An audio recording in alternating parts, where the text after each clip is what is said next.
Hello, I am Mrs. Milella. I teach 4th grade, and today I will be reading chapters 24 and 25 of The Miraculous Journey of Edward Tulane.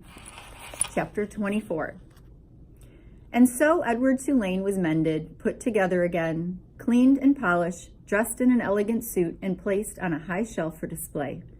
From the shelf, Edward could see the whole shop, Lucius Clark's workbench and the windows to the outside world, and the door that the customers used to enter and leave. From the shelf, Edward saw Bryce open the door one day and stand in the threshold, the silver harmonica in his left hand flashing brilliantly in the sunlight flooding in through the windows.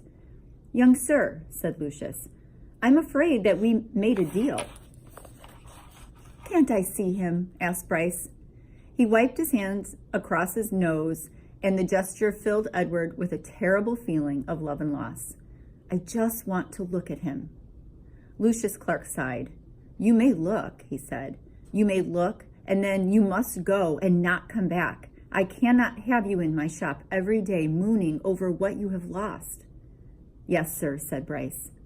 Lucius sighed again.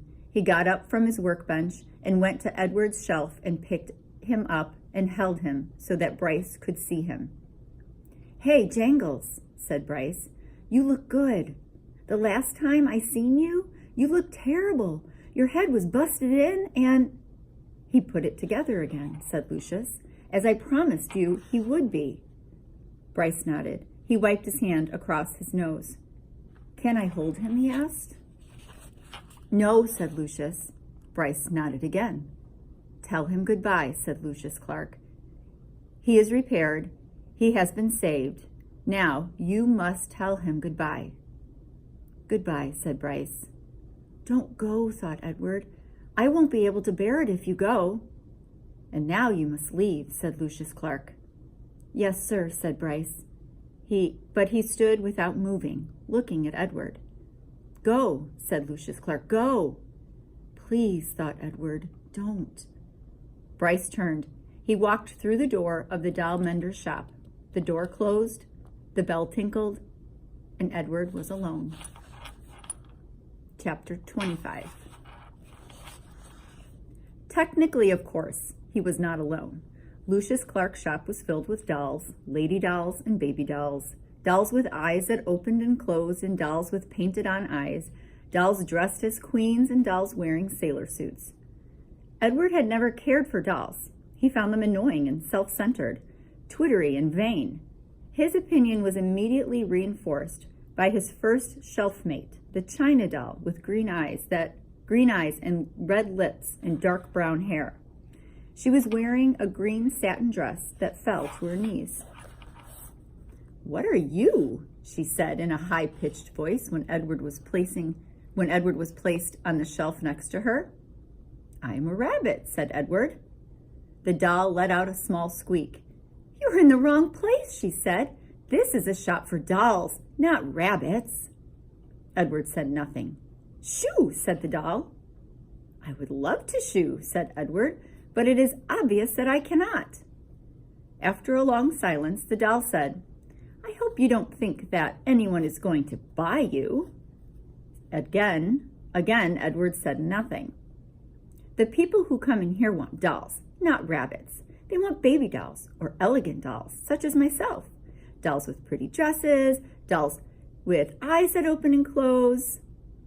"I have no interest in being purchased," said Edward. The doll gasped. "You don't want somebody to buy you?" she said. "You don't want to be owned by a little girl who loves you?" "Sarah Ruth, Abilene." Their names went through Edward's head like the notes of a sad, sweet song. "I have already been loved," said Edward. "I have been loved by a girl named Abilene. I have been loved by a fisherman and a wife and a hobo and his dog. I have been loved by a boy who played the harmonica and by a girl who died." "Don't talk to me about love," he said. "I have known love." This impassioned speech shut up Edward's shelf mate for a considerable amount of time. "Well," she said at last, "still, my point is that no one is going to buy you." They did not speak to each other again. The doll was sold 2 weeks later to a grandmother who was purchasing her for a grandchild. "Yes," she said to Lucius Clark, "that one right there, the one with the green dress. She is quite lovely." "Yes," said Lucius, "she is, isn't she?" And he plucked the doll from the shelf. Goodbye and good riddance, thought Edward. The spot next to the rabbit stayed vacant for some time. Day after day, the door to the shop opened and closed, letting in early morning sun or late afternoon light, lifting the hearts of the dolls inside, all of them thinking, when the door swung wide, that this time, the person entering the shop would be the one who wanted them.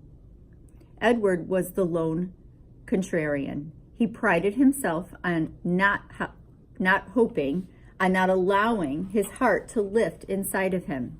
He prided himself on keeping his heart silent, immobile, closed tight. "I am done with hope," thought Edward Tulane. And then one day at dusk, right before he closed the shop, Lucius Clark placed another doll on the shelf next to Edward.